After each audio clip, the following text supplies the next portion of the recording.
Rafa.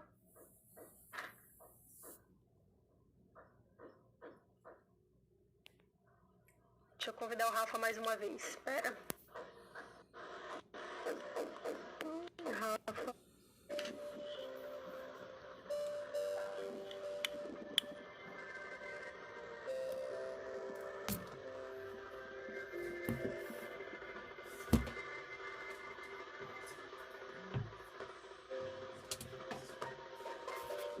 Olá, sejam todos bem-vindos à nossa live de hoje sobre o Sagrado Feminino. Deixa eu tentar aqui fixar o nosso tema. E convidar o Rafa Dourado para entrar, para a gente dar início à nossa live de hoje, maravilhosa. Só um minuto.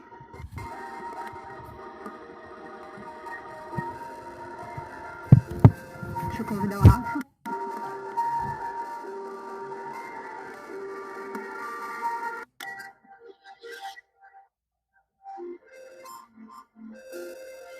Olá, gente. Vendo aqui vocês entrarem. Oi, Rafa. Olá, tudo bem? Seja bem-vindo a esse espaço sagrado. Eu que agradeço pelo convite. Deixa eu fixar aqui o tema da nossa live para que quem for entrar consiga acompanhar. Ui. Vocês estão me vendo? Vocês estão me vendo bem? A minha tela aqui está travada. Eu não sei o que está acontecendo com o meu celular. Quando eu entro... Está travado? Você não consegue me ver? Eu consigo te ver, mas a minha imagem está travada embaixo. Aconteceu isso comigo esses dias. Mas se estiver funcionando legal para todo mundo, eu não consigo ver nem os comentários e a minha imagem está parada. Mas eu fiz uma live recentemente assim. Tá. Pronto, consegui fixar aqui o comentário. Eu acho que está tendo algum problema com esse tanto de live acontecendo em simultâneo, né? E acaba que dá esses probleminhas mesmo. Eu também tive esse problema, mas a gente segue, né? Mesmo com as entrevistas, a gente dá continuidade. Sim, eu quero mais uma agradecer ao convite, a todo mundo que está entrando aí, né? As pessoas que vêm assistir a gente, bater um papo sobre assuntos tão importantes, né? E acompanhar o seu trabalho e também te conhecer pessoalmente, né? Tive essa honra e fico muito grato, muito feliz. Foi um sincronismo do universo, eu acredito, né? Que eu estava desbravando o Instagram, uma amiga me indicou sua página, me encantei pelo seu conteúdo, né? Que você fala com o coração mesmo. Você tem muita amorosidade na sua fala e isso eu acho que toca o outro, né? Sempre que a gente fala com o coração, sempre que a gente fala com né? Consegue tocar o outro, mesmo que aquela pessoa não esteja conectada naquela informação ou por aí vai. A pessoa ela é arrematada e nem percebe, né? O legal é esse, da gente comunicar através do amor. E seja bem-vindo a esse espaço. Agradeço também por você ter aceitado esse convite. E conta pra gente o que te... Gente, o Rafa, ele é terapeuta, trabalha com o feminino, né, com a cura do feminino. Ele ajuda aí um monte de mulheres a se encontrarem, se libertarem, né, e resgatar seu poder pessoal. E conta pra gente, Rafa, como é que surgiu na sua vida, né? Qual foi o clique que te deu de trabalhar com mulheres, né? De estar nessa caminhada ajudando as mulheres. Como é que foi? Eu costumo dizer que eu comecei nessa jornada por um motivo pessoal, né? Eu sou terapeuta tântrico e eu comecei a pesquisar sobre sexualidade por conta do meu relacionamento, né? A gente está junto há uns 11 anos, né? Eu sempre conto nas lives, quando eu me apresento. Só que a gente, há mais ou menos 6 anos juntos, a gente era mais amigo do que amante. A gente tinha perdido, talvez, a química ou a conexão, não sei. Mas a gente estava muito mais desconectado, distantes, né? E E é muito comum nos relacionamentos, né? Isso acontecer. Cada ser humano tem uma história, tem dores que a gente nem sabe. Mas, enfim, a minha busca partiu do ponto de entender o porquê que o meu relacionamento estava daquela forma. Por que eu amava tanto a minha parceira, mas eu não sentia, talvez, atração, e nem ela por mim. A gente estava nesse estágio, né, do relacionamento. E aí a minha pesquisa inicial foi no Google, né? Eu já estava no processo de busca de autoconhecimento, enfim. Mas eu pesquisando no Google, eu pesquisei sobre sexualidade, como se reconectar com a parceira, né? E a primeira texto que apareceu no Google foi do Tantra, do Osho, né? Um texto do Osho. E aquilo me ressoou muito comigo. Eu fiquei bastante impressionado com a profundidade daquilo que eu lia, né? É claro, na internet tem muita coisa distorcida sobre o Tantra. A gente tem ainda uma visão ainda muito sexualizada, né? Enfim. E aí eu fui pesquisando mais a fundo sobre esse tema. Sobre o Osho, né? Um cara que eu admiro, bastante mal compreendido, né? Ele tem textos muito provocativos e às vezes as pessoas não entendem e rejeitam, né? Mas, enfim, é um cara que me traz bastante insight. E aí eu fui me aprofundando no Tantra, pesquisando sobre a filosofia e passar por um atendimento. E isso eu não tinha falado para minha parceira, eu não sabia como ela ia entender na época, né? E eu falei, não, é um momento meu, eu preciso descobrir, eu preciso entender a minha sexualidade, né?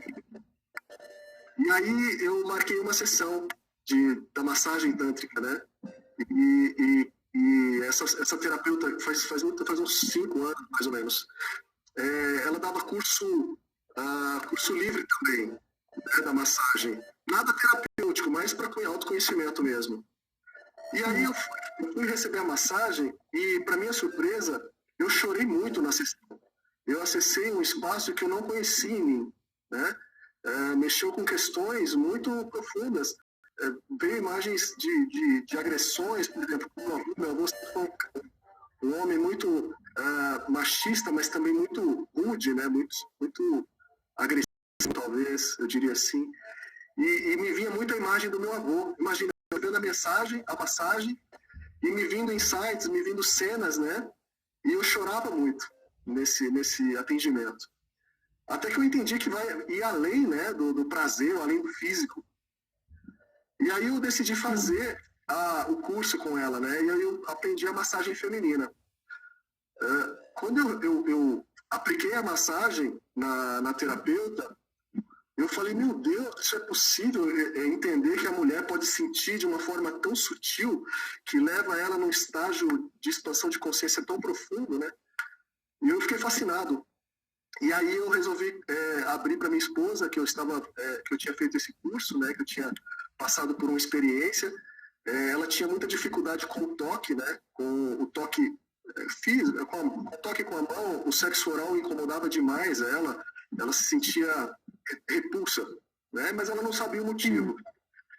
E aí eu falei assim, amor, eu queria fazer uma surpresa para você. Eu quero fazer a massagem em você. E aí ela ficou ansiosa, um pouco nervosa até, ela suava frio, né? E aí eu falei assim, não, só se permita sentir, né? Até que intuitivamente eu não tinha aprendido nada terapêutico na época, né? Foi só questões de pontos de prazer e como um pouco do corpo feminino, enfim, o curso era bem básico mesmo. E aí eu fui fazer a massagem nela. E intuitivamente eu fiz alguns toques em pontos de reflexologia sexual que existem no canal da vagina. E para minha surpresa, porque eu não sabia, eu não estava preparado para acolher o que estava por vir, ela acessou uma memória de abuso que aconteceu com ela na infância. Então ela começou a passar por uma catarse muito forte, ela começou a chorar muito, Caramba. dar soco no colchão, ela gritava, foi meu avô, e isso foi muito assustador para mim. Eu não sabia exatamente como acolher isso, né? Tem até um filme muito legal que eu sugiro aqui, chamado Bliss, Terapia do Prazer. Um filme maravilhoso que conta mais ou menos a história de um casal que busca o autoconhecimento, busca se ajudar, né? E eu não sabia o que fazer, eu simplesmente acolhi. cobri ela com o cobertor, abracei ela e esperei passar, né, aquela turbulência. Mas depois que passou, né, no outro dia, ela ainda estava bastante introspectiva, bastante quietinha, né, mas ela sentiu algumas mudanças. Ela percebeu de cara que a autoestima dela estava mais elevada, né, mais conectada com o feminino. Ela falou assim, meu Deus, eu estou me sentindo, sei lá, mais confiante. Uma coisa que aconteceu também, ela sempre, ao longo do nosso relacionamento, ela sempre teve candidíase crônica, algo muito severo, sabe? E uma coisa que ela notou no decorrer da semana, depois do atendimento, é que a candidíase foi regredindo, né? Dermatite, alergia na pele, enfim, tudo isso foi regredindo ao longo da semana. E aí ela me contou até que ela foi na padaria, né? Ela falou assim, amor, eu fui na padaria, tá todo mundo me olhando. Então ela se sentiu feminina de novo, sabe? Enfim, aí ela me chamou e falou, caramba, eu queria que todas as mulheres do mundo sentissem o que eu tô sentindo. Né? Você tem o feeling, por que você não estuda isso? Você já imaginou quantas pessoas, quantas mulheres passaram pelo que eu passei, quantas mulheres você pode ajudar, né? E foi muito louco, porque depois que eu decidi mergulhar mesmo e fazer a... Enfim, eu demorei um tempo para decidir largar o meu emprego antigo, né? Porque por questões financeiras, enfim, um certo receio, né? De transição de carreira. Mas quando eu decidi após um retiro que eu fiz com o Fábio Manzoli, do Sagrado Ponto Masculino, maravilhoso, maravilhoso. Ele tem uma meditação, Ana, incrível, que realmente tira a gente do corpo. Sabe aquelas meditações tipo ayahuasca? Que você sai do corpo. E depois desse retiro, eu tive a certeza, a certeza de que eu tinha que migrar, de largar o meu emprego na época e começar a atender, né? Então, o retiro foi em março de 2018. E eu larguei o emprego em maio de 2018. No dia 25 de maio foi o meu último dia, onde eu trabalhava. Eu trabalhava com marketing, né? E aí eu postei no meu Instagram, né? Agenda de atendimento, São Paulo. E para minha surpresa, no mesmo dia eu consegui 3 clientes. E foi incrível, porque eu fiquei muito feliz. Eu falei assim, caramba, eu tinha poucos seguidores na época, eu tinha acho que 6 mil seguidores, 10 mil, sei lá. E eu consegui 3 clientes. E eu comecei a atender no dia 31 de maio de 2018. No dia 21 de junho de 2018, eu ia fazer mais uma formação em João Pessoa, né? Então eu tinha 20 dias ali para atender. E para minha surpresa, depois que eu atendi a primeira pessoa, né, a primeira interagente, algo desbloqueou, alguma coisa aconteceu que eu atendi 62 mulheres em 20 dias. Caraca! Foi tão surreal boca a boca, né? E essa foi a minha... Eu senti que eu entrei num fluxo de energia, né? Esse foi o meu start. E aí eu já venho desenvolvendo esse trabalho, né? E o boca a boca tem me ajudado muito, né? Eu percebo que as mulheres realmente são amigas, a mãe, a tia passa por essa experiência, porque realmente é muito transformador, né? Às vezes numa única sessão você consegue dar saltos de consciência gigantesco. Por quê?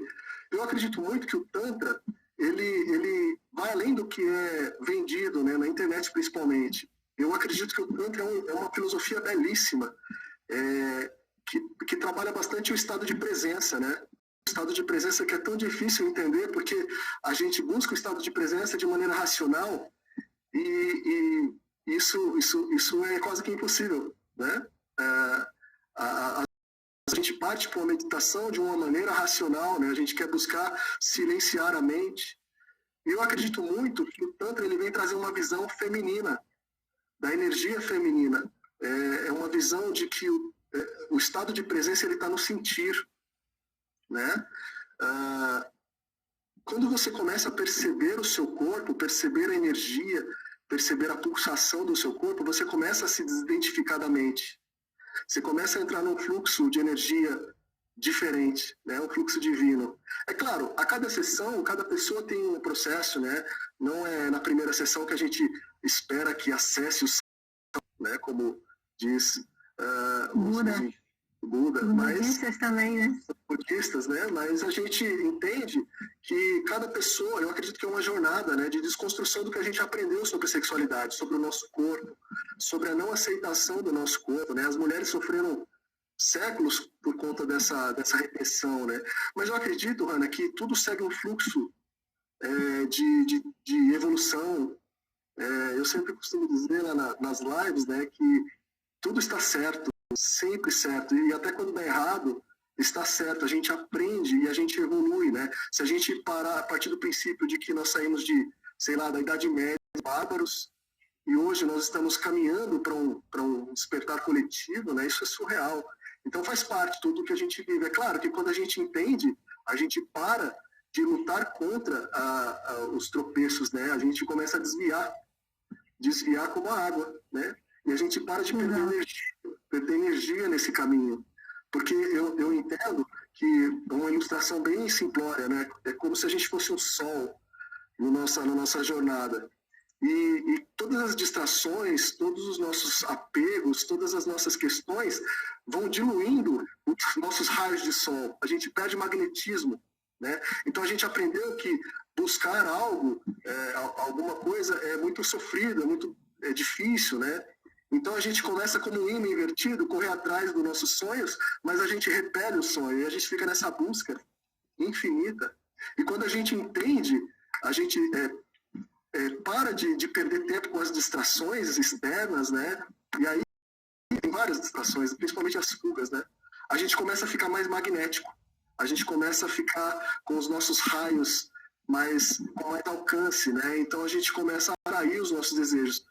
Tem um professor que eu gosto muito, que é o Hélio Couto, ele fala do soltar, né? Quando a gente confia na existência, a gente solta para esse fluxo, a gente começa a acessar esse magnetismo. Você quer falar alguma coisa? Rafa, eu tô assim, eu só querendo te ouvir, porque, assim, você tem uma sensibilidade, uma tamanha sensibilidade na fala, foi o que eu te falei, eu tô te convidando para aprender contigo, né? E muito grata por cada palavrinha que você trouxe. Eu acho que assim como eu, todas as pessoas que estão assistindo essa live estão tendo o mesmo sentimento que eu estou tendo. Não foi à toa, né, que eu te convidei aqui para estar aqui nesse espaço sagrado. E todas as pessoas estão aqui por magnetismo também, né? Acredito que cada um que está aí, por causa dessas 600 pessoas, estão aqui por puro magnetismo, dessa alquimia que você traz na sua fala. E gratidão por isso, Rafa, gratidão mesmo. E essa questão do magnetismo que você falou, só para pontuar uma coisa, aquela, quando a gente entra também no nosso fluxo, né, quando a gente entrega, né, igual o seu processo, que você foi sair do seu trabalho, né, o que você tinha construído, né, a sua carreira antes, você foi para o ramo da terapia tântrica, né, quando você realmente entrou naquele fluxo, você deu um clique, as coisas simplesmente aconteceram. Você saiu de um para outro, entregue ao fluxo do universo, do seu magnetismo pessoal, e as coisas simplesmente aconteceram. Sua agenda lotou. Eu costumo dizer que uma coisa não é pra gente, tudo é muito difícil, né? A gente tenta abrir as portas e a porta demora para abrir, né? A gente puxa, faz força para abrir aquela porta, mas quando aquela porta é pra gente, a gente, quando tá chegando perto dela, mal encostando, a porta já abre. Sem que a gente toque nela. Exatamente. É mais assim que eu vejo que funciona. E que lindo esse seu processo. Que lindo, gratidão. Eu percebo, né, que o processo da terapia, da formação em si, ela vem mais, não para você aprender um amontoado de técnicas, ela vem para desconstruir todas as amarras que existem em nós, né? E quando a gente vai desconstruindo isso, a gente vai perceber de outra forma. Na primeira sessão que eu recebi, eu já comecei a ver o mundo de uma forma diferente, né? Mais conectado com a presença, né? Então a gente começa a ver, a ouvir, a sentir muito melhor do que a gente estava acostumado, né? Então, por exemplo, eu acredito muito que minha conexão com Deus está através dos meus sentidos, né? Então a respiração, a gente respira e nem sente, mas é uma forma de se conectar com o cosmos, né? Mas também através da audição, né? A gente não escuta as pessoas, a gente tem uma escuta uma escuta que, na verdade, está pensando já em responder ou em se defender. A gente não escuta para absorver aquele conteúdo, né? A gente não vê, mas não enxerga de fato as coisas. A gente toca, mas não sente. Então, o Tantra ele vem trazendo essa percepção que é muito feminina, né? A gente fala de espiritualidade, ser sentido, intuição, mas a gente não domina nem os 5 sentidos que são palpáveis. Então, o Tantra ele vem te trazer de volta para o corpo, sair do prazer psicogênico, daquelas imagens pornográficas que a gente aprendeu, principalmente os homens, né? Aprendeu que a mulher sente de uma forma que, na verdade, não é assim, e isso gera muito sofrimento. A menina foi ensinada a ser a princesa e o homem foi ensinado a se relacionar com a puta, no sentido da criação, né? E aí essa princesa vai ter que se relacionar com esse cara. E como é que eles vão se entender, né? Então, desconstruir toda uma imagem faz a gente olhar o outro, olhar a parceira com um olhar mais sagrado, né? Olhar e enxergar além da matéria, enxergar a alma dessa mulher. Então, eu acredito que o processo de desconstrução ele vai te trazendo esse entendimento do sagrado, né? Do toque com virtude, né? De você perceber que quando a gente se relaciona, você fez até um post bem legal que eu compartilhei, eu achei interessante demais, que realmente é isso, dos relacionamentos, né? A gente foi ensinado a encontrar parceiro de acordo com o protocolo, né? Então, por exemplo, uma menina ela tem um checklist para encontrar um parceiro ideal, né? Então ele tem que ser honesto, trabalhador, bonitinho, sei lá, ele tem toda uma lista de tiques, né? E pode ser que você encontre um cara que realmente acesse todos os tiques. Nossa, esse é o cara perfeito, né? Mas tem uma questão ainda mais profunda, né? Que eu acredito que é o toque com virtude. E o toque com virtude ele não segue o protocolo. Tem um texto de Jesus, né, que fala que ele estava em meio à multidão e aí ele diz para os discípulos, alguém me chamou. Aí os discípulos, mas está todo mundo de virtude. Ele falou, tinha virtude. Esse toque com virtude é percebido pelo coração, sabe? Enfim, e às vezes ele não segue o protocolo, né? Sim. Então pode ser que você encontre um parceiro que siga todos os requisitos do protocolo, mas ele não te tocou com virtude. Aí você se relaciona, casa e passa uma vida inteira sendo talvez sugada, porque a sua relação sexual com ele está muito mais na matéria, está muito mais nas questões externas, né? O toque com virtude, ele é difícil de perceber porque a gente não está presente. Então, quando você encontra alguém que realmente mexe com os seus sentidos, com o seu coração, pode ser que ele não siga o protocolo, né? Pode ser que ele não tenha os pré-requisitos do seu checklist. Mas pode ser que você se permita vivenciar essa experiência e ao invés de te sugar, ele nutra suas células, ele te cure, né? O amor que cura, né? Como você falou no post. Então, é um processo de silenciar a mente, de silenciar o externo, né, e se entregar para o estado de presença. Quanto mais conectado, mais você acessa isso. Porque quanto mais desconectado, mais carente, mais ansioso, mais tudo isso tem um efeito colateral, né? Então a gente acaba se relacionando e atraindo pessoas que vão trazer esse despertar de alguma forma, né? Então é uma jornada. Que também que enxerga o outro, né? Que vê o outro, né? Porque na maioria das vezes essa falta de presença faz com que enxergue o outro, com que está olhando só para si mesmo. As pessoas muitas vezes se relacionam só querendo olhar para as suas expectativas, só olhando para aquilo que o outro tem para me ofertar e não aquilo que eu posso ofertar, né? Como eu posso servir? Eu quero que aquilo me sirva, eu quero que o outro me sirva, né? E o amor muitas vezes, em vez de dar, exige, né? Aí acaba tendo essa distorção. Sim, eu acredito muito que a gente parte para o relacionamento é mais uma forma de sedução, para mim é pura magia, a gente mostra o que quer e esconde o que não quer. É quase como é que fala? O show de mágica, ilusionismo, né? Então a gente se relaciona na sedução, isso é pura magia se focalizar, né? Então a gente, por exemplo, como que na natureza o macho atrai a fêmea, ele atrai com algum artifício, né? Então, o pavão, sei lá, ele atrai a fêmea. Então, se a gente está atento e a gente não cai nesse padrão de expectativa, né, que a gente tem do protocolo, a gente faz o nosso coração. E a gente não acaba, por exemplo, o Tantra, né? Muitas mulheres, quando passam pela experiência, a primeira coisa que acontece é um estado de amor próprio. É como se elas quisessem, no final da sessão, se abraçar, sabe? E se pedir perdão. Eu vi muito. É muito emocionante o meu trabalho, sabe? Eu choro, às vezes, muito nas sessões junto, porque você vê uma mulher gritando, aquele grito que vem da alma, não é nem, sabe? Não dá nem para explicar. E ela se reconecta com esse amor de olhar para si, olhar para o seu corpo com carinho e reverência, né? Os véus começam a se dissolver, né? A mulher começa a ficar mais presente. Depois da sessão, ela começa a acessar esse estado de presença. Claro, aí a gente sugere muitas outras ferramentas, né? Tem outras terapias, constelação familiar, por exemplo, que precisa ser trabalhada, né? As questões da ancestralidade. Mas eu acredito muito que precisa dessa coragem de enfrentar o desconhecido, né?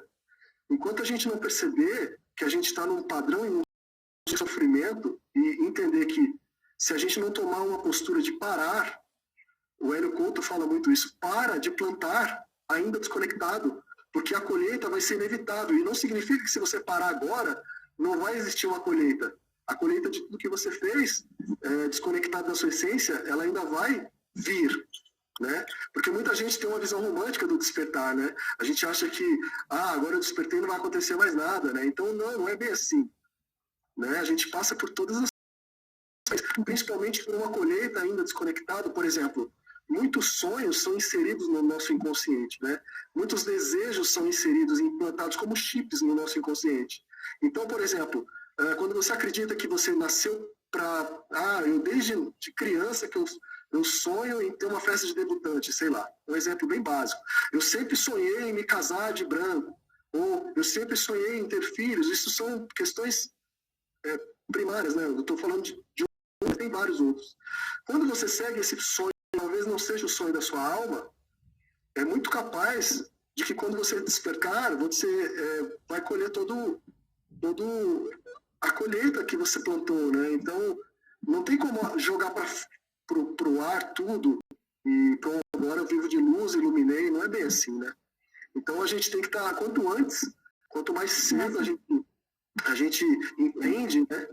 E para de plantar, antes a gente entende como é que funciona mais ou menos o fluxo, né, da vida. Com essas crenças implantadas, a gente acaba se perdendo daquilo que a gente realmente quer, a gente fica seguindo tanto um fluxo, né, social desse inconsciente coletivo. A gente já nasce com algumas crenças que são empurradas para a gente, né, que acabam fazendo parte do nosso ser, e a gente tem desejos, vontades que muitas vezes nem nossos são, né? E quando a gente vai realizando tudo isso e não se sentindo completa, no sentido pleno, feliz, que vem começando também, que ajuda no processo de despertar, né? Sim, eu acredito que uma das primeiras sacadas que você tem quando você acessa esse estado de presença é perceber que somos um, né? E é difícil de compreender isso racionalmente. Como assim eu sou você e você sou eu? Eu tenho um exemplo que eu acho que é bem interessante, né? Como a nossa mão, né? Os dedos.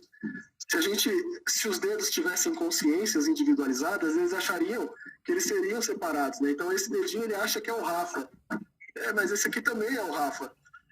E se eu agredir esse dedo, pode ser que eu não sinto, esse dedo não vai sentir, mas eu vou sentir.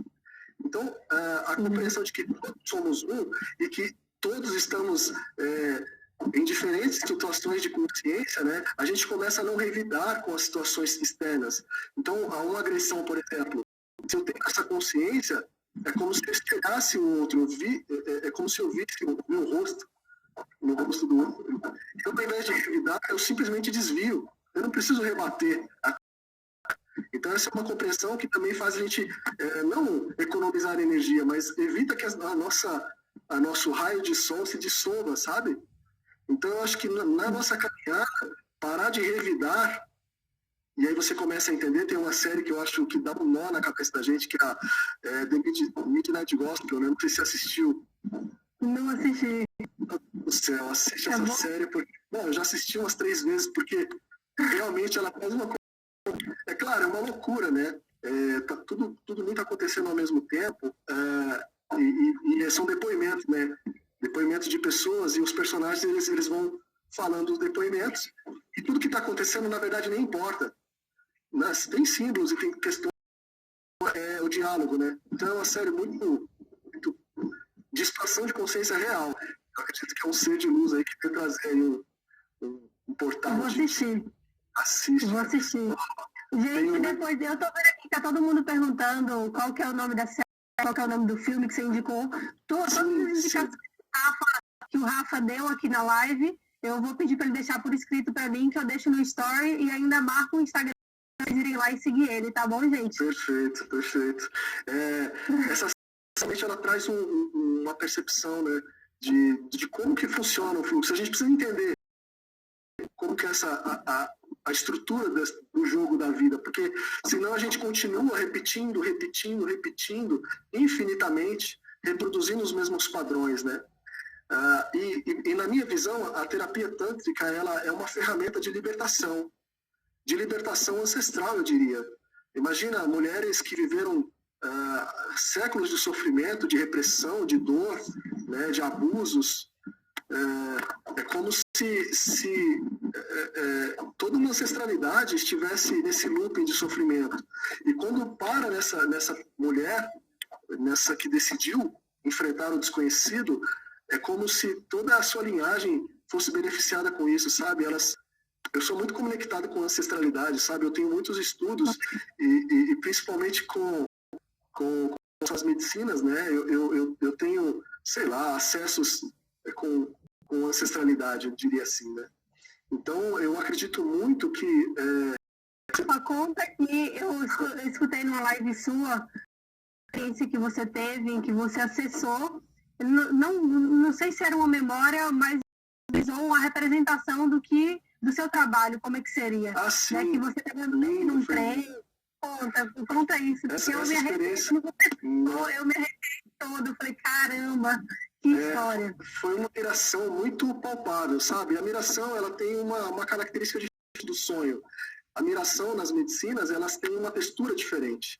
É como se fosse real. Você não sabe exatamente o que é real e o que não é quando você está na força, né? E a experiência que eu tive, eu estava dentro de um trem Maria Fumaça, desses antigos, né? E mais nada, debruçado na janela do trem. E aí o trem passou na frente de um cemitério muito grande, um cemitério enorme, cheio de mulheres em cima dos túmulos, mulheres de todos os tipos, né?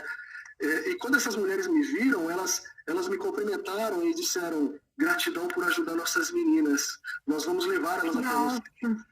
E depois desse ritual, a agenda não parou. Eu postava a Agenda São Paulo, Agenda Rio, Agenda Salvador. E assim, eu sinto um movimento muito grande ancestral, né, trabalhando.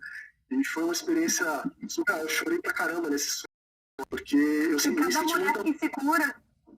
E aquilo, né? A gente que entende um pouco de ancestralidade sabe que cada pessoa, cada mulher que se cura, cada ser que se cura, está protegendo tanto seus, né, ancestrais, libera questões ancestrais e protege também todos os seus descendentes dali para frente, né? Sim. Que é fantástico. Então, a libertação, assim, que vai para todos os lados.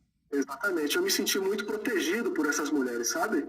Como se elas estivessem cuidando de... Eu sinto essa conexão com o feminino, né? Por várias questões, né? Eu nasci de uma família machista ao extremo. Meu pai não me assumiu, então eu não tive a relação com meu pai, eu nem conheci o meu pai. Eu nasci com um problema de saúde que eu entendo hoje que foi uma dádiva, né? Que me permitiu sentir, que me permitiu acessar o meu lado feminino sem rejeição, né? Eu tive um câncer no rim esquerdo, quando eu nasci, então foi um processo. Mas hoje eu entendo que esse processo me permitiu vivenciar o feminino, né? Então, por exemplo, muitos meninos sofrem, né, de engolir o choro, de não permitir as sensações, as emoções. E no meu caso não, eu pude viver todas as emoções, sem nenhum tipo de repressão, né? o masculino ferido, né? Que homem não pode chorar, é mulherzinha, é aquilo. Aí acaba tendo um masculino ferido por conta de não poder manifestar o feminino. Quando a gente fala de sagrado feminino, todos nós temos essa polaridade, tanto o homem, né, que tem a sua polaridade feminina, essa sua polaridade masculina, e nós mulheres. E essa questão é muito interessante, né, Sim. Essa sociedade que não permite que o homem seja sensível, né, que o homem seja intuitivo. Os homens sofreram muito e sofrem, né, até hoje, também no processo de libertação. Eu acredito que está todo mundo num barco sofrendo em lados opostos, né? Por exemplo, a mulher sofre demais com a repressão, com a desconexão do feminino. Já o homem com a pressão de ser macho, essa pressão dilacera também os nossos corações, né? A gente tem uma hipervalorização do nosso membro, né? O que você carrega no meio das pernas, isso se você não tiver uma visão sagrada, você acaba caindo mais no narcisista, né? Você acaba caindo numa visão de poder. Já a mulher esconde, é feio, não pode. E os opostos, né, sofrendo. E eu acredito muito, se a gente parar para pensar que somos um, né, naquela visão dos dedos, a gente rompe as barreiras da guerra, né, a gente começa a desviar daquilo que não serve e ajudar a contribuir com a evolução daquilo que nos conecta, né. Eu acredito que tem até um livro chamado, depois eu vou mandar tudo para você vou colocar tudo nos stories. Tem um livro chamado A Cama na Varanda. Eu gosto muito desse livro, ele é um livro difícil de ler porque é uma leitura matriarcal, e como nós vivemos numa cultura machista e patriarcal, mesmo é difícil de compreender alguns pontos, né? Então é uma leitura mais para trazer luz para a consciência, né? Não é para replicar o que está lá. Mas é para entender que existia um tempo onde as mulheres eram tratadas como sagradas. Existia um tempo onde os homens, e não era metáfora não, eles entendiam que as mulheres eram deusas.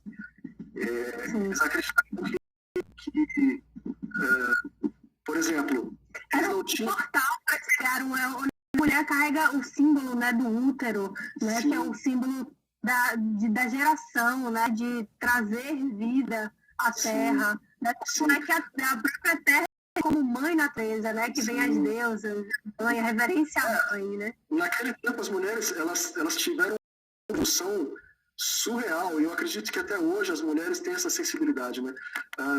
Naquele tempo, no livro, ele descreve que eram clãs, eram grupos de pessoas, os homens ficavam muito tempo fora, na caça, né? Então as mulheres ficavam nas aldeias com as crianças, com os idosos.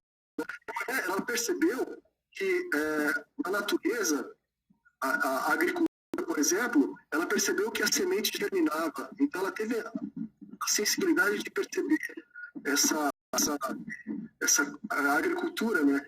Então os homens contribuíram desenvolvendo ferramentas para arar a terra, para preparar o plantio, mas a descoberta feminina, a descoberta da germinação, por exemplo. Elas descobriram também que naquele tempo dava para domesticar os animais. Então, com isso, os homens deixaram de viajar tanto, eles ficavam mais presentes na aldeia, né? As mulheres, elas eram permitidas ao prazer, não tinha nenhum tipo de castração ou restrição. Código moral, nenhuma regra de etiqueta, não existia, né, naquele tempo. Então as mulheres eram literais, eram selvagens. Elas escolhiam os parceiros, não tinha nenhum rastro de culpa ou de algo imoral, né? Você trouxe essa... Pode falar. A questão do feminino e do masculino. Tinha essa época que as mulheres eram cultuadas, né, ovacionadas, né, tidas como deusas mesmo.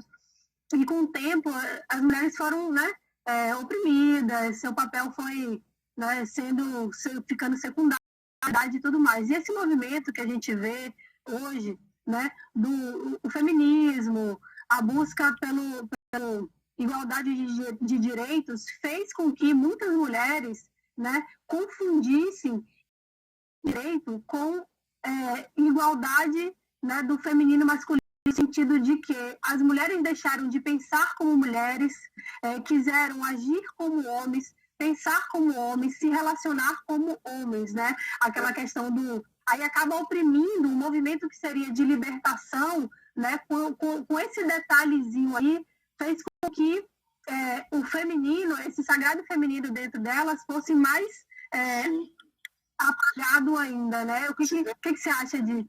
Eu acredito que existe mesmo um processo de pressão para ser macho no homem que causa essa distorção.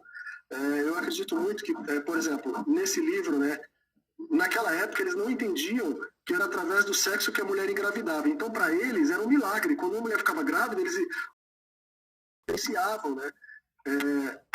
Mas aí, os homens percebendo na natureza, eles viram que os animais, por exemplo, sempre depois da monta vinha um filhote, depois da monta um filhote. Aí, por associação, eles entenderam, esse filho é meu. E aí começou um processo de que elas não tivessem acesso a outros homens. E deu-se o matrimônio, né? O matrimônio é patriarcal. Não estou aqui para discutir isso, mas é uma visão de que o matrimônio ele é uma forma de controlar essas mulheres, né? Claro, naquele tempo não era possível que isso acontecesse, porque eram selvagens, elas eram zonas de si, e era muito difícil ter o controle de alguém que tem essa força, né? Aí eles entenderam também na natureza que para controlar, principalmente nos animais, a ação deles que eles tinham, né? Para controlar grandes rebanhos, era preciso castrar. Olha que loucura. A castração física ela existiu em algumas culturas, mas a castração emocional é tão nociva se não for mais, porque ela gera conflitos, né? Então, se você fizer uma análise aqui entre o boi e o touro é irmão do boi, porém, ele é indomável, ele é selvagem, ele acessa a sexualidade. Já o boi, ele é manso, ele é servo, e ele é castrado. Então, a sexualidade está completamente relacionada aí com esse estado de servidão, quanto mais reprimir a sexualidade, quanto menos acesso a gente tem a esse entendimento dessa energia, dessa força, mais a tendência é de ser dominado e controlado. Ter o controle, né? Tomar o controle daquilo para si, né?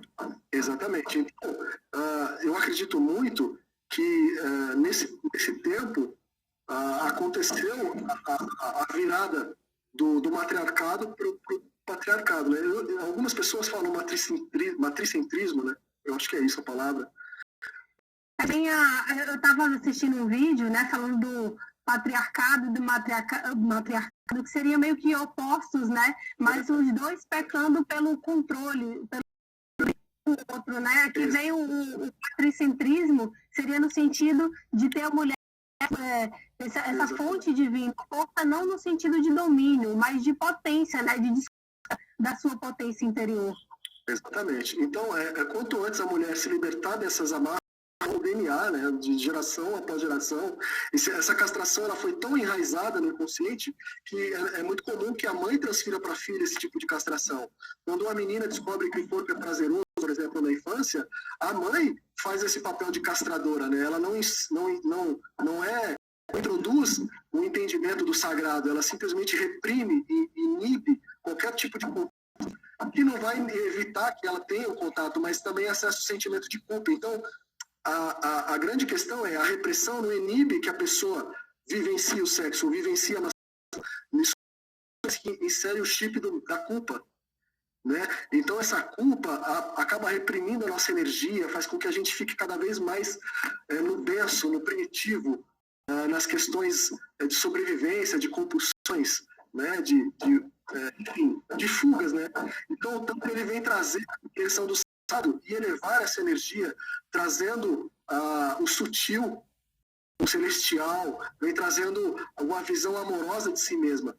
A menina com prazer, né, de não ser permitido experimentar o seu corpo, de vivenciar o prazer. O prazer sempre foi considerado algo pecaminoso, né, ou coisa de gente sem vergonha. Então isso aí não é para mulher de família, não, isso é coisa de puta, tipo isso, né? Então é uma visão muito equivocada e distorcida.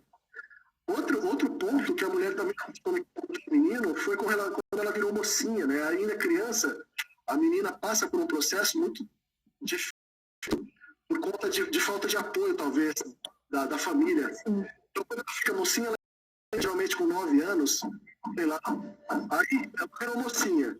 Então, a família não pode mais ser criança. Não, agora você é mocinha, não pode fazer mais nada do que você fazia. Então, ela acaba associando isso como, ser mocinha é um saco. Me atrapalha. A menstruação me atrapalha. E ela começa uma guerra contra ela mesma. Inconsciente, isso é claro.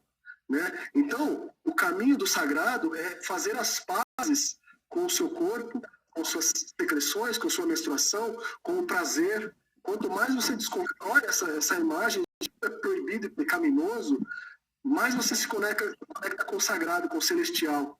E aí você sai desse padrão de baixa frequência, de ansiedade, de as maiores roubadas, né? Eu atendi uma amiga minha, amiga mesmo pessoal, que ela disse: Rafa, você estragou meu brinquedinho. Né? Eu falei: por quê? Ela falou assim: porque antes mas ela falou assim: antes eu dava oportunidade, agora eu não consigo mais. Você entende que você merece mais, né? Enquanto você não entender, às vezes que não tem nem aí para você, né? Às vezes o cara te liga porque ele tá, sei lá, de manifestar o seu desejo, e aí você vai, porque você não tem a consciência do quanto você merece mais. E aí você se submete, né? Então, o Tantra, ele traz essa compreensão. Ela falou: caramba, esses dias o fulano me ligou, e eu falei: não, meu, é só isso que você tem para me oferecer? Eu vou assistir Netflix. Então, ela não sente mais aquela dependência, ou talvez uma compulsão, sei lá. Então, o Tantra traz essa dimensão mais elevada, né? Quando a gente fala de sagrado feminino, né, você falou aí a questão do vira mocinha, né, que ela passa a achar que ser mocinha é um saco, a menstruação é um saco. E como aceitar, né, o poder da deusa, como você resgatar o seu poder interior, a sua força, através do seu feminino, né? Eu tento, assim, muito forte de compreender o meu ciclo. Mulheres somos cíclicas, né? Todos somos, os homens são cíclicos também, mas temos ciclos diferenciados. Nós somos regidas pela lua, temos ciclos lunares. E nós conectamos tanto do nosso corpo que a gente não percebe, a gente não sabe usar o nosso ciclo a nosso favor, né? Se eu estou num movimento de anotar, né? Anotar mesmo, pegar um papel, anotar como eu me sinto em cada fase do meu ciclo, né? Se eu estou mais introspectiva, se eu estou mais produtiva, se eu estou com insight, se eu estou pensativa, se eu quero ficar mais reclusa, né? Para poder criar isso ao meu poder pessoal, porque o nosso corpo, as mulheres, a gente tem uma sabedoria imensa dentro da gente e que a gente pode usar isso a nosso favor. O que eu tenho visto e que eu vejo são das mulheres quererem, né, principalmente pela pressão externa, de agir contra o que o corpo está pedindo no momento. Se eu estou no momento casulo, no meu momento introspectivo, e a sociedade e minha mente está pedindo superprodução, alta produtividade o tempo inteiro, eu vou e me desconecto daquilo que o meu corpo está precisando naquele momento para querer estar no outro lugar que a sociedade está ditando ou que eu estou ditando. Né? Se conectar com os nossos pedidos interiores, que o nosso corpo está ditando, a gente consegue conduzir, né, a nossa potência com mais eficiência. Se a gente respeitar o nosso período casulo, a próxima fase, que é a fase da produção, dos insights, será muito mais eficiente, né, do que estar contra a maré. Então, o conselho que eu dou para vocês é: preste atenção no que o seu corpo diz, como você está se sentindo em cada período do seu ciclo menstrual e como a lua está naquele momento, né? Sim. Essas informações para você poder se conectar um pouco mais com vocês mesmos. Acredito muito que isso é pura natureza, né? Eu fiz uma análise, eu desenvolvo minha agenda, né? E o formato vai seguir para identificar a sua safra. Né? Eu, por exemplo, eu entendo que um pé de laranja, ele dá aquela quantidade de laranja, e não tem o que você faça que ela não vai dar mais. Ela tem um período de entre safra. A minha agenda pensa nisso. Então, eu tenho um momento que eu sinto que eu sei produzir, e eu preciso desse momento de introspecção, de limpeza, e aí eu busco enfim. Então, eu desenvolvi esse processo e eu acredito que a sociedade caminha para um novo formato, né? Não sei, eu não quero entrar nesse assunto, mas eu acredito que as pessoas estão da sua própria natureza. Eu sempre aconselho, né, nos atendimentos, é importante para se conectar com o seu ciclo, né? Eu tenho estudado bastante sobre o feminino nesse sentido, se conectar com o teu sangue, né? Então, eu sempre sugiro que você plante algo, né? Alguma flor que representa algo para você, e o florescer dessa planta, dessa flor, né? Plantando sua luz junto, né? Para que você se conecte. Mas aí você vai entender que existe algo que você pode fazer, que é trabalhar a terra, plantar a semente e regar. E existe algo invisível que não dá para você fazer. Não tem como você tirar a semente lá antes de germinar para ela crescer mais rápido, né? Então, existe uma conexão muito, muito forte, muito bonita com a natureza. Existe o que você pode fazer, que é buscar autoconhecimento, fazer exercício, sair da zona de conforto, mas existe também um ponto onde você não pode fazer mais, que é o invisível trabalhando, né? E a semente para que você floresça. Então, esse exercício é muito bonito. Escolhe uma planta preferida, faz uma pesquisa aprofundada desse tipo de planta e planta ela e se conecta com ela. Planta a sua lua, né, nessa planta e se conecta com o entendimento dessa safra, desse florescer. É uma forma de se conectar com a natureza, né, de entender. Eu consigo mesmo. Uma frase que eu adoro. Na minha cabeça, que eu nunca sei se é uma frase minha ou se é que eu tinha algum lugar. Mas, e essa frase, ela diz assim, ela é muito forte para mim, que diz que quando a gente se aproxima da natureza, a gente se aproxima da nossa própria natureza, né? Sim, é nesse momento, essa aproximação com a mãe terra, a gente mesmo. E ela é fantástica, ela resume, assim, sucinta tudo isso que você falou. Eu participei de um ritual, né, com a ayahuasca do sagrado feminino, né? Então, o tema, o trabalho era o sagrado feminino. E, cara, foi um fundo, acha que o feminino é frágil, né? Cara, foi uma força tão assustadora para mim. Eu senti como se realmente eu estivesse no colo da mãe, né? No colo da mãe Gaia. E é muito difícil, e eu enxergo essa dificuldade nos seres humanos, né? De silenciar. É como se a natureza, a gente que está o tempo inteiro querendo defender um ponto de vista, defender uma situação, e a natureza falou, silencia. Mas a gente quer... E eu cheguei no ponto de entregar e soltar para essa pequena morte, porque parecia que eu ia morrer, sabe? É como se o meu ego estivesse tentando lutar, achando que se eu parar de forçar aqui, se eu parar de lutar, eu vou morrer, né? Até que eu resolvi me entregar. Eu falei, não, se for morrer, eu vou morrer e tá muito gostoso no colo, né? No colo da mãe. E foi uma experiência incrível que realmente eu apaguei. Eu fiquei por alguns instantes apagado. E aí quando eu voltei, foi muito louco, porque parecia que a alma estava voltando para o meu corpo, algo parecido. Então, eu sempre indico aqui a ayahuasca, enfim, eu tenho uma paixão muito grande pelas medicinas sagradas, elas nos aproximam realmente desse sagrado, dessa essência, né? Enfim, aí vale a pena pesquisar, vale a pena conhecer lugares. Esse processo de morte, né, da experiência que você vivenciou, a gente tem tanta resistência para vivenciar o processo de morte. Eu falo um processo de morte simbólico mesmo, né? Seja terminar um relacionamento, o fechamento de um ciclo, né? E a gente se esquece que depois desse processo de morte está o renascimento. A gente sempre vai nascer para uma outra época, mas o nosso ego entra sempre em resistência a essa morte simbólica, não é? E quando a gente se entrega a isso, aquilo que você falou no início do Hélio Couto, né? Quando, daquele ensinamento, se entregar para o fluxo, né? Você consegue viver esse processo de morte, renascimento, morte, sim, renascimento, sim, infinitas vezes na vida.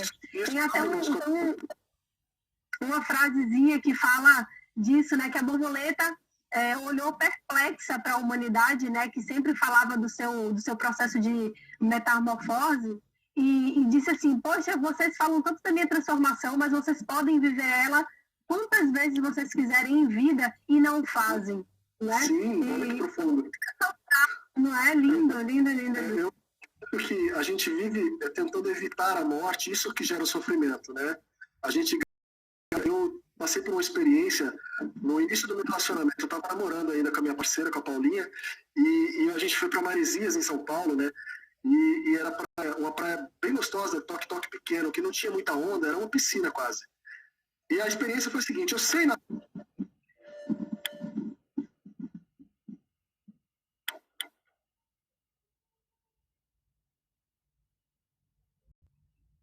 Rafa, começou a cortar. Ah, desculpa. Começou a cortar um pouquinho. Voltou? Não voltou? Tá, sua voz não, mas sua imagem não. Agora. Olha, Eu vou sair e entrar de novo, porque quando chega uma hora, ela corta, né? A gente fecha, né?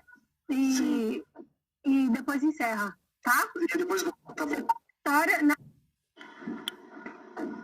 Voltando, vou chamar o Rafa.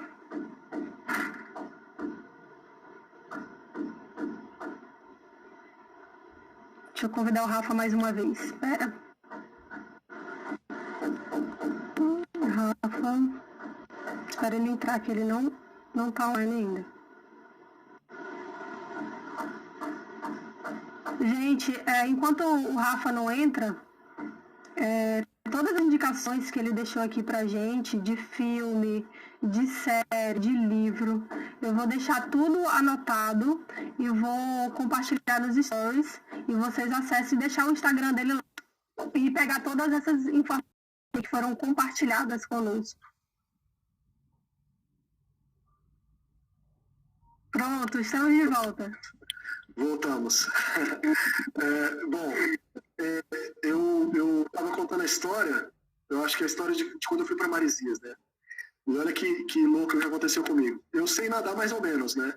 E a Paulinha, minha parceira, ela nada muito bem. Então ela viu que tinha um barco bem distante, ela e uma amiga dela, e ela foi nadando. Até ela falou assim, eu vou chegar lá naquele barco. E elas foram. E eu fui indo atrás, né, de alegre, nadando. Até que eu me dei conta que não tinha mais pé, né? Eu comecei a ficar apavorado. Comecei a entrar num processo que a gente, quando entra no processo de pânico, a gente fica meio burro, né? O cérebro para e a gente começa a agir em modo sobrevivência, né? Então, eu comecei a agir nesse processo de pânico, né?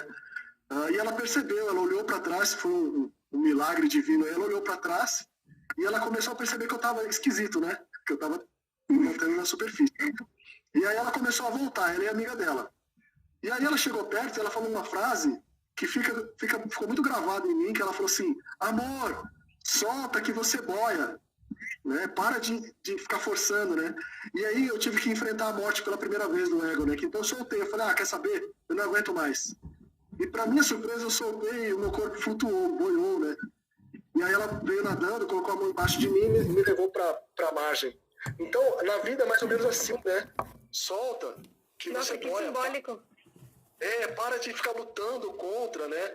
Porque isso, como eu falei no início, desprende muita energia nossa. Começa a entender uma agressão como um ato de inconsciência, né? E aí você olha para essa pessoa e desvia. Você não precisa mais revidar o tempo inteiro, né? Com isso, a gente começa a entrar cada vez mais num fluxo de energia. Entender situações e questões. Então, o Tantra, na minha visão, ele traz essa consciência, principalmente de que nós merecemos, nós somos merecedores. O Kama Sutra é uma filosofia também muito bonita, mas que aqui no Ocidente é muito distorcida. A gente só conhece as posições sexuais, né? Porém, é uma filosofia que trata do êxtase de estar vivo, em todos os sentidos. Então, por exemplo, tem um livro de 9.000 páginas, que é o Kama Sutra, e trouxeram 2 para o Ocidente, que é das posições sexuais. Mas o livro trata do êxtase de estar vivo, do êxtase do relacionamento, na alimentação, nas finanças. Então tem práticas e exercícios para que você desenvolva o êxtase em todos os sentidos da vida, né? Então o Tantra, ele segue uma linha de que nós merecemos sentir o êxtase em todos os sentidos, né? E que o fato da gente acreditar está enraizado no nosso inconsciente de que é algo pecaminoso, está gerando muita dor e sofrimento. Então, por mais que hoje nós somos livres sexualmente, as mulheres, principalmente, que enfrentaram repressões, né, está inserido no inconsciente dela que é algo proibido. Então, quando ela vivencia o êxtase, aciona diretamente no inconsciente dela a informação, você está fazendo algo errado. Então, ela começa a se sabotar em outras questões da vida, às vezes. Ela direciona, às vezes, para as finanças, às vezes nos relacionamentos abusivos, enfim. Então, fazer as pazes com esse êxtase divino e o entendimento de que nós somos merecedores, coloca a gente num fluxo de abundância até financeiro, né? Desbloqueia muita coisa na nossa vida. Então, diferente do ato sexual, que cura também quando existe o encontro de almas, né?